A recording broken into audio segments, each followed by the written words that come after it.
Пайғамбар саллаллаху алейхи айтады, мына дүниеде адам баласына бақыт сыйлайтын үш нәрсе бар дейді.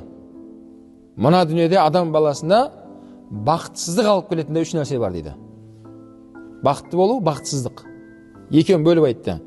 Мына дүниеде адамда бақыт сыйлайтын үш нәрсенің біріншісі әл-маратын солиха. Салихалы жар дейді. Салихалы жар. Демек, жарларымыз салихалы, альхамдулилля, оны бағалайық.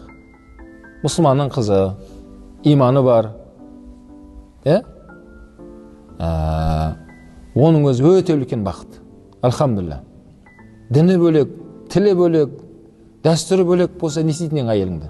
Өмір бойы соған түсіндірме өтетінен бұл бәрі түсінбейді бірақ. Түсінбейді.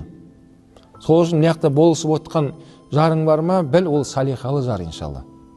Мына дүниедегі бақытыңның сенің ең бірінші ол салихалы жарың болуы, одан кейін өзіңе жайлы үйің болу дейді.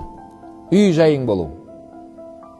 Одан кейін үшіншісі жайлы өзіңе ыңғайлы көлігің болу дейді. Мына дүниедегі бақыт деген осы үш нәрсемен айтпаймыз бізге ескертті. Демек, кімнің әйел бала шағасы бар?